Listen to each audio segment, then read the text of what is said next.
this is how it kind of sorts out. Let's take some history, shall we? Let's take a history lesson. Let us take a history lesson. Boom.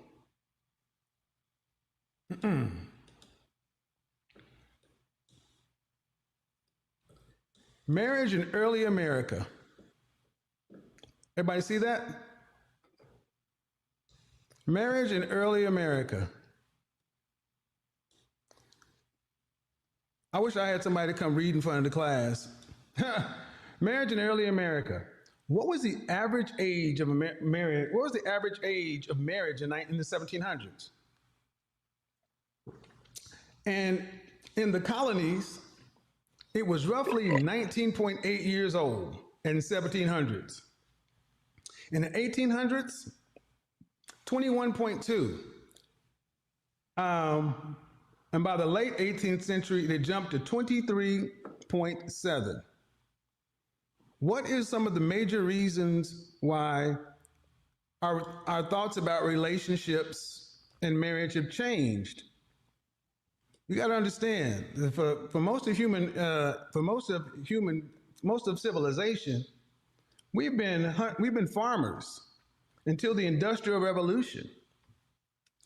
Late 1800s, beginning of the 20th century. How did industrialization change marriage? Industrialization changed the family by converting it from a unit of production into a unit of consumption.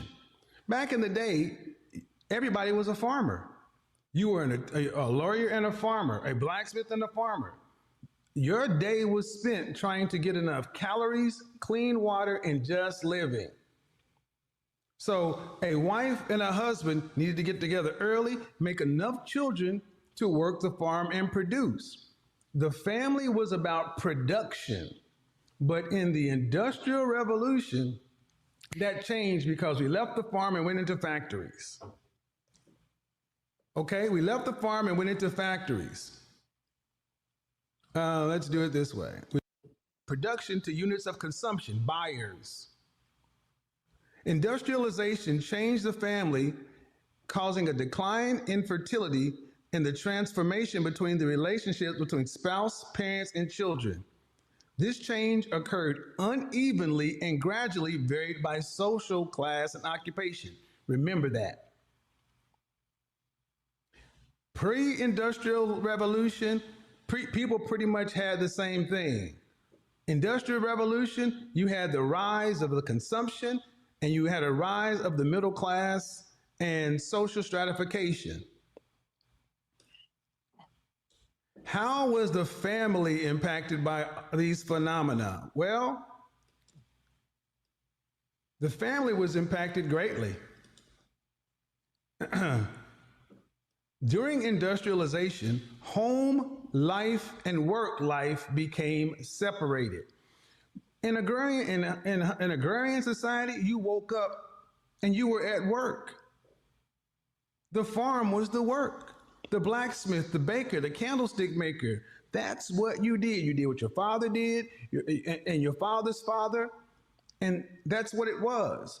But now we separate home life and work life.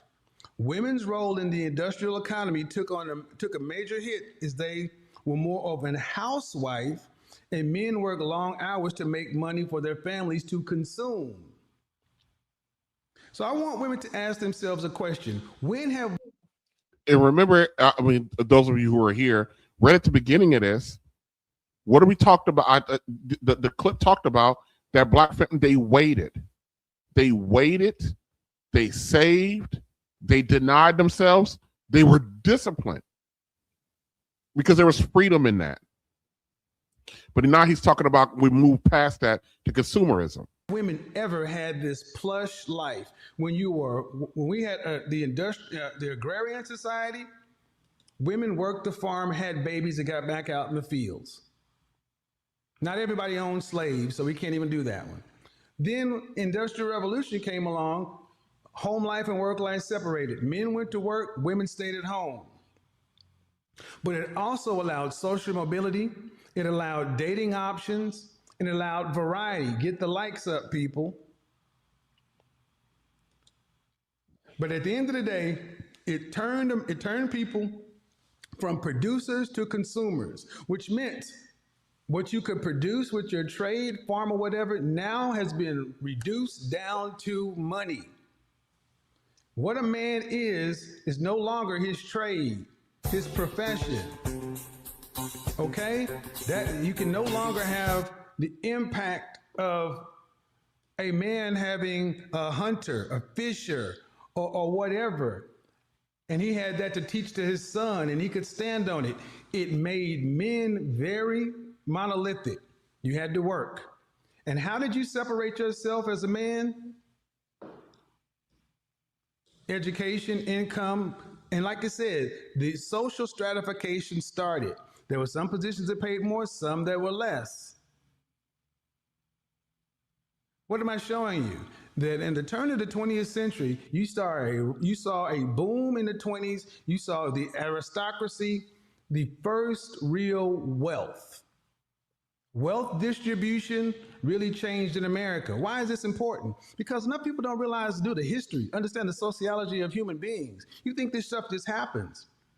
To where now you have 100% of women who used to understand what their role was going to be because their mother, their grandmother, and for generations back, that's what you did. And men knew what their profession was going to be. You got choice.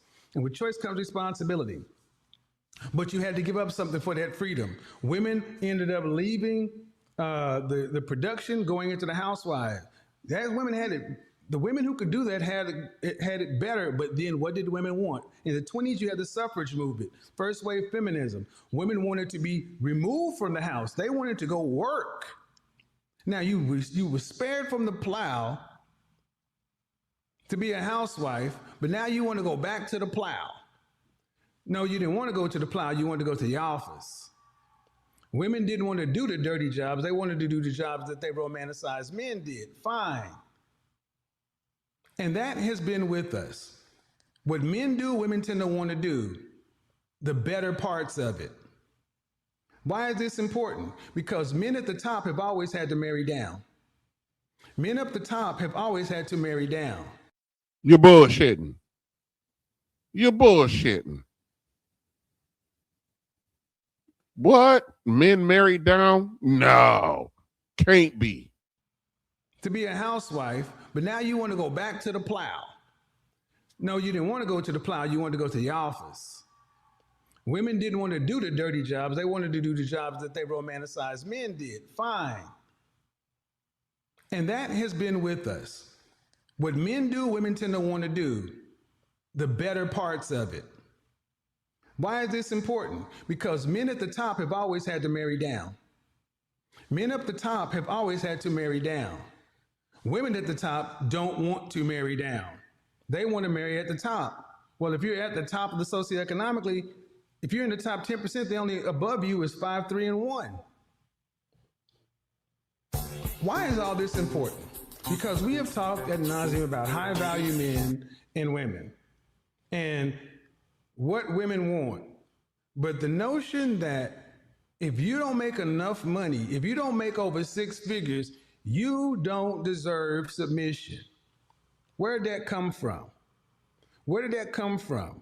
Where in the history of civilization have women who were average, below average, average, and above average ever been able to tell men that you don't deserve femininity? Submission is a trait of femininity. Say that again. Just like leadership. Where did that come from? Where in the history of civilization have women who were average, below average, average, and above average ever been able to tell men that you don't deserve femininity? Submission is a trait of femininity. Just like leadership and protection is a trait of masculinity. But today you got women saying they want, you don't get their feminine submission without paying for it. Fine, ladies, how much do you charge? Instagram, ladies, how much do you charge for your submission? If you are And if you are How a much? 4, 5, or 6, that puts you roughly around the average.